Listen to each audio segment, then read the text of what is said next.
Hello students, आज का जो हमारा टॉपिक है वो है average power with LCR circuit. Okay, तो ये पढ़ेंगे हम average power with LCR circuit. तो ये क्या होता है, देखिए एवरेज पावर निकालेंगे हम एलसीआर सर्किट के लिए। पहले हमने इंडक्टेंस, कैपेसिटेंस, रेजिस्टेंस के लिए निकाली है, अब टोटल कॉम्बिनेशन एलसीआर सर्किट के लिए निकालेंगे। तो हमारे पास यहाँ पर जो एवरेज पावर यानी ईएमएफ जो होती है वो ये होती है E naught sine omega T plus five. Okay, और हमारे पास जो करंट होता है वो ये होता है I naught sine omega T. Okay, ये फार्मूला होता है। तो अब हम यहाँ से क्या निकालेंगे, एवरेज पावर। तो ये जो फार्मूला होगा वो एवरेज पावर के लिए 0 से T E I D T. अब क्या करेंगे, यहाँ से हम इन दोनों की वैल्यू यहाँ पुटअप करेंगे। तो आपके पास ये हो जाएगा 1/t 0 से टी। ई की वैल्यू आपके पास ये है E naught sine omega T plus five, और ई आई की वैल्यू आपके पास ये है I naught sine omega T D T. Okay, इन दोनों की वैल्यू यहाँ पुटअप कर दिया आपको। देखिए अब यहाँ से ई नॉट और आई नॉट को कॉमन निकालेंगे तो ये हो जाएगा E naught I naught by T 0 से टी। ये बचेगा आपके पास sine omega T plus five और sine omega T D T. Okay, अब यहाँ से हम क्या करेंगे, इसको देखिए ये ऐसे तो शो होगा नहीं, तो हम क्या करें, इसमें 2 से डिवाइड और 2 से क्या कर दें, इसको मल्टीप्लाई कर दें। तो हम यहाँ पर divide and multiply by 2, divide and multiply by 2। कौन सी साइड में, इन R H S, right hand side में यहाँ पर। तो ये वैल्यू कितनी बनेगी आपके पास, ये हो जाएगा आपके पास E naught I naught by 2t, और यहाँ से आपके पास हो जाएगा 2 sine omega T plus five, और यहाँ आपके पास हो जाएगा sine omega T D T. Okay, 2 से डिवाइड कर दिया और 2 से क्या कर दिया, मल्टीप्लाई कर दिया उसको। अब देखिए यहाँ से आपके पास ये जो है, इसमें एक फार्मूला बन गया आपका। कौन सा वाला फार्मूला बन गया, देखिए यहाँ पर आपके पास फार्मूला ये हो गया। इसको हम ऐसे लिखेंगे, ये जो आपके पास आया है इसको हम ऐसे लिख सकते हैं 2 साइन ए और साइन बी। ये हो जाएगा आपके पास ये फार्मूला 2 साइन ए साइन बी। इसका वैल्यू क्या होती है, कोस ए माइनस बी माइनस में कोस ए प्लस बी, ये वैल्यू होती है आपके पास। तो यहाँ पर इस वैल्यू को हम ऐसे लिखेंगे। तो अब देखो 2 साइन ए को क्या मानेंगे, ये टोटल वैल्यू, ठीक है। बी आपके पास क्या होगी, ओमेगा टी, तो ये हो जाएगा आपके पास बी, और ये जो टोटल वैल्यू यहाँ से ये भी और ये भी, ये दोनों क्या हो जाएंगे आपके पास, ओमेगा टी प्लस फाइव ए की वैल्यू हो जाएगी। अब देखिए इसको पुटअप करेंगे तो आपके पास हो जाएगा E naught I naught by 2t 0 से टी। अब ये क्या हो जाएगा हमारे पास, देखिए इसको ऐसे लिख लीजिए आप, इसको बड़े ब्रैकेट से कोस ए माइनस बी, ए आपके पास ये है तो इसको लिखेंगे omega T plus five minus B यानी माइनस ओमेगा टी। ओके, ये हो गया आपके पास। अब माइनस कोस ए आपके पास ये वैल्यू है तो omega T plus five, B आपके पास ये वैल्यू है तो ये हो जाएगा ओमेगा टी और डी टी, और इसको कर देंगे क्लोज। ओके, अब यहाँ पर क्या करें, ये तो आपके पास ये जो 2 वैल्यू हैं ये क्या होगी, यहाँ से कैंसिल आउट हो गई है, और ये बच गया आपके पास। तो इसको लिखें हम E naught I naught by 2t और 0 से टी, यहाँ बचेगा आपके पास कोस फाइव बच गया खाली, कोस फाइव, और यहाँ पर देखिए क्या बच गया आपके पास, ये जो डिट्टी है ये सभी के बाहर है, यहाँ पर डिट्टी, ठीक है। यहाँ पर इसको भी साथ डिट्टी लिख दीजिए। ओके, और माइनस यहाँ पर क्या हो जाएगा, कोस क्या बचेगी, ये और ये मिलके क्या बन गए 2 ओमेगा टी, और ये क्या बन जाएगा 5। ओके, और यहाँ पर भी डिट्टी आएगा, समझ गए। अब दूसरी बात ये यहाँ पर हम इसका क्या करेंगे, अब अलग अलग इंटीग्रेशन करेंगे। तो देखिए यहाँ पर इसका इंटीग्रेशन करेंगे तो आपके पास ये वैल्यू जो होगी इसको तो हम सेम लिखेंगे E naught I naught by 2t। यहाँ से स्टार्ट कर देंगे ब्रैकेट को। अब इसका अलग इंटीग्रेशन, इसका अलग इंटीग्रेशन, तो ये हो जाएगा 0 से t cos phi D T minus cos 2 omega T plus phi और ये डी टी, और यहाँ से लिमिट हो जाएगी, इंटीग्रेशन हो जाएगा 0 से t। ओके, ये वैल्यू हो गई। अब देखिए इसका अलग इंटीग्रेशन करेंगे, इसका अलग इंटीग्रेशन करेंगे। तो देखिए इसको हम कैसे करेंगे,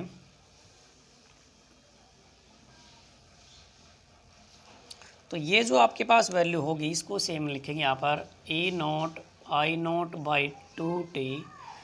यहाँ से स्टार्ट करेंगे ब्रैकेट और 0 से t कोस फाई, यहाँ पर क्या हो जाएगा कांस्टेंट वैल्यू, इसको रखेंगे बाहर और ये हो जाएगा 1 dt। तो ये हो जाएगा कोस फाई और यहाँ पर आपके पास कितना हो जाएगी वैल्यू 1 डॉट dt, और यहाँ पर क्या हो जाएगा 1 डॉट dt का इंटीग्रेशन क्या होगा आपके पास, खाली सीधा लिख देंगे यहाँ पर t होता है t और लिमिट 0 से t। ओके, ये हो गया। अब इसका integration cos 2 omega T plus phi, तो कोस का क्या हो जाएगा sine 2 omega T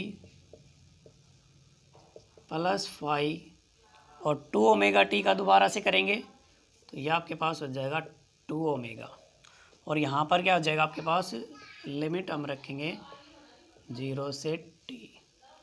okay guys, ये समझ में आया आपको। कोस पाई कांस्टेंट हो गया क्योंकि यहाँ पर फाई है, इसको रखेंगे बाहर, इसलिए इसका इंटीग्रेशन 1 dt हो गया। कोस पाई 2 ओमेगा टी प्लस पाई, तो साइन हो गया कोस का, तो 2 ओमेगा का दोबारा से करेंगे हम, तो क्या बन जाएगा आपके पास 2 ओमेगा नीचे आ जाएगी वैल्यू। अब इसमें क्या होगा आपके पास E naught I naught by 2t, और यहाँ पर जो वैल्यू होगी ये हो जाएगा कोस फाई, एक बार रखेंगे t, एक बार रखेंगे 0, तो t माइनस 0 क्या हो जाएगा, खाली t बचेगा। और यहाँ पर चाहे आप इसको 1/2 ओमेगा को बाहर निकालो चाहे ना निकाले तो भी सेम बात होगी। देखिए साइन 2 ओमेगा t, तो इसमें रखेंगे 2 ओमेगा, एक बार आपको t रखना है तो ये रख दिया आपने t प्लस फाई, नीचे आपके पास क्या है 2 ओमेगा, ठीक है। और एक बार क्या रखेंगे यहाँ पर हम 0 रखेंगे, ये वाली वैल्यू यहाँ 0 रखेंगे, तो टोटल क्या हो जाएगा साइन 0 प्लस फाई। ओके, यहाँ पर 2 ओमेगा को चाहे आप यहाँ से कॉमन निकाल लीजिए क्योंकि दोनों में यहाँ पर भी होगा यहाँ पर भी होगा, तो हम इसको यहाँ पर 1/2 ओमेगा को बाहर निकाल देंगे।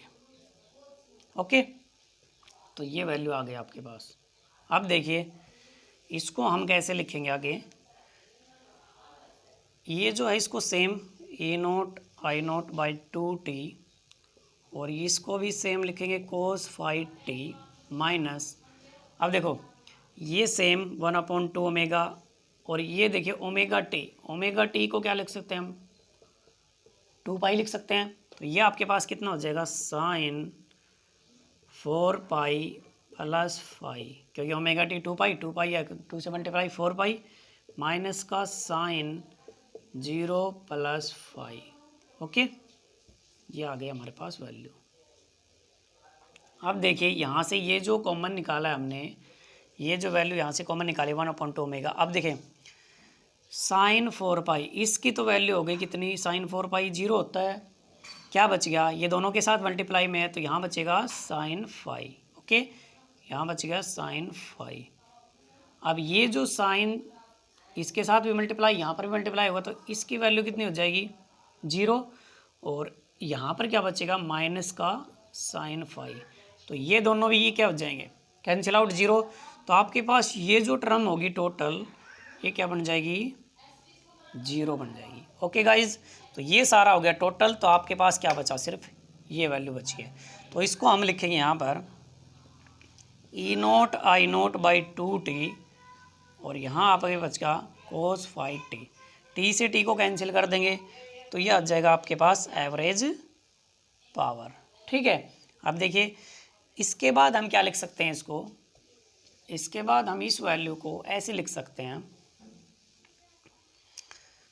P average is equal to E naught by 2 I naught, ये दोनों के नीचे है तो इसको क्या कर देंगे ऐसे कर सकते हैं हम √2 ये बन गया आपके पास cos फाई। अब आपको पता है हमने RMS वैल्यू ऑफ AC निकाली थी, तो इसको E0/√2 को हमने लिखा था EV virtual power IV cos phi, और ये हो गया आपके पास AV।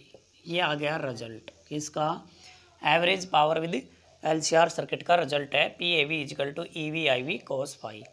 ये वर्चुअल करंट, ये आपके पास virtual EMF cos phi power factor, और ये एवरेज पावर। ओके गाइज, देखिए इसमें इसको हम आगे करते हैं थोड़ा सा। यहाँ पर पावर फैक्टर क्या होता है, power factor in AC circuit, power factor आपके पास कितना होगा, देखो ये जो वैल्यू होती है PAV, इसको बोलते हैं हम, PAV को क्या बोलेंगे, ट्रू पावर, ये होती है ट्रू पावर, ठीक है।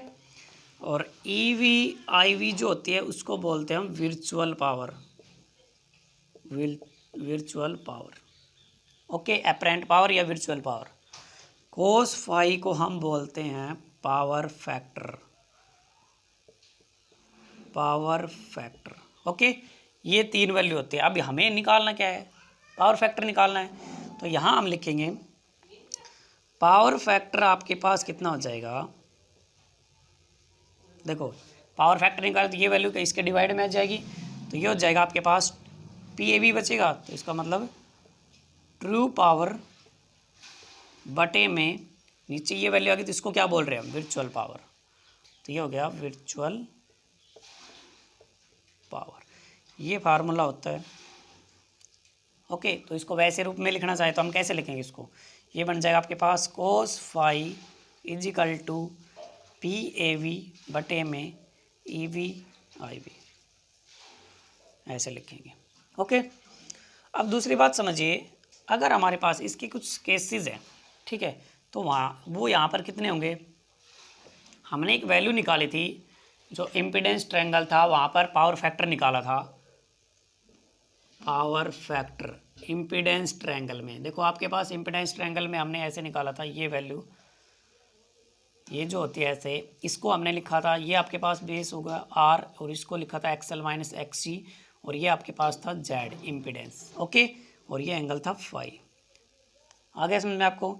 तो यहाँ से हमने जब इसमें cos फाई को, पावर फैक्टर का मतलब क्या हो गया, यहाँ से cos फाई, तो जब पावर फैक्टर यानी cos फाई की वैल्यू जब निकालेंगे यहाँ से, तो आपके पास वैल्यू कितनी बनेगी, cos फाई क्या होता है, बेस अपॉन में हाइपोटेनियस, तो बेस आपके पास कितना हो गया R, और हाइपोटेनियस Z होता है, तो Z को हम क्या लिखते हैं, R² + XL - XC का होल स्क्वायर, ऐसे लिखते हैं। ये वैल्यू होती है, ये इसको बोलते हैं यहाँ से इम्पीडेंस ट्रायंगल। अब हम किसके लिए निकालें, सबसे पहले किसके लिए निकालेंगे, नॉन इंडक्टिव यानी रेजिस्टेंस के लिए, रेजिस्टेंस या non inductive circuit, non inductive. तो आपके पास वहाँ पर वैल्यू क्या थी, उसमें हम लिखते हैं कि जो आपके पास करंट और वोल्टेज एक सेम फेज के अंदर थे, यानी करंट और वोल्टेज AC सर्किट में अंदर क्या होता है, करंट और वोल्टेज एक ही फेज के अंदर होते हैं, तो वहाँ पर हमारे पास XL और XC क्या हैं, बराबर, ठीक है। जब ये बराबर हो जाएंगे तो आपके पास cos फाई की वैल्यू कितनी बनेगी, ये हो जाएगा R, और यहाँ पर कितना हो जाएगा R², तो इसको भी हम क्या लिख सकते हैं R, क्योंकि स्क्वायर से रूट कैंसिल, तो ये बन जाएगा 1। तो पावर फैक्टर रेजिस्टेंस में कितना होगा 1, और फाई की वैल्यू कितनी हो जाएगी यहाँ पर 1 की, cos फाई 1 कब होगा, जब फाई की वैल्यू क्या हो जाएगी 0, ओके। तो इसका मतलब वहाँ पर दोनों सेम फेज के अंदर है, ओके।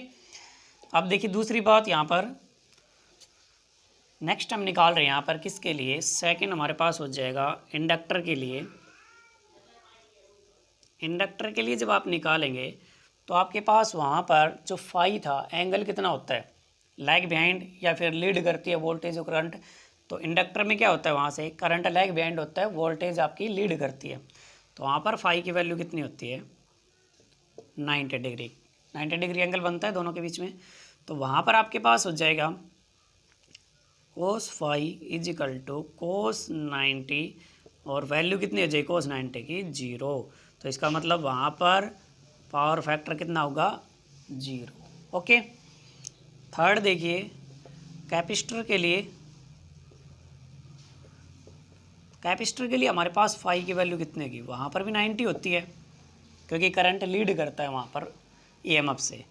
तो वहाँ पर भी आपके पास कोस फाई, तो यहाँ 90 रखेंगे, कोस 90 तो ये 0 हो जाएगी। तो वहाँ पर भी कितनी होगी, 0। तो पावर फैक्टर इसके लिए कितना होगा, 0।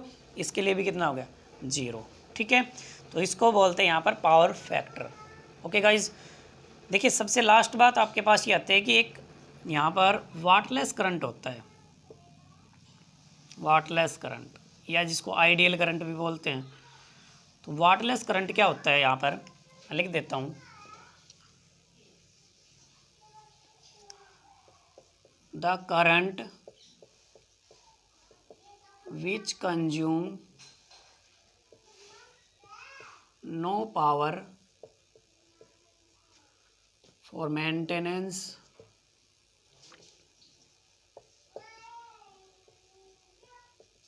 इन द सर्किट। और ये जो the current which consume no power for maintenance in the circuit, तो ये हमारे पास जो वाटलेस करंट आया था कोई भी पावर कंज्यूम नहीं कर रहा था। ये किस में था, इंडक्टर में और कैपेसिटर में, क्योंकि वहाँ पर एवरेज पावर कितनी आई थी, 0 आई थी। ठीक है, तो उसको बोल रहे थे हम वाटलेस करंट या the current which consume no power for maintenance in the circuit. जो सर्किट के अंदर कोई भी पावर कंज्यूम नहीं करेगी मेंटेनेंस के लिए या उसको बढ़ाने के लिए, तो उसको हम बोलेंगे, इंडक्टर और कैपेसिटर के लिए एवरेज पावर 0 होती है, इसलिए वो होता है wattless current, the current which consume no power for maintenance in the circuit. जो कोई भी पावर वहाँ से कंज्यूम नहीं करती सर्किट के अंदर, जैसे कि इंडक्टर और कैपेसिटर में, उसको बोलेंगे वाटलेस करंट। ओके गाइज, तो ये हमारे पास पूरा टॉपिक था average power in with LCR circuit, wattless current और पावर फैक्टर। ओके गाइज, तो मिलते हैं हमारे नेक्स्ट वीडियो में।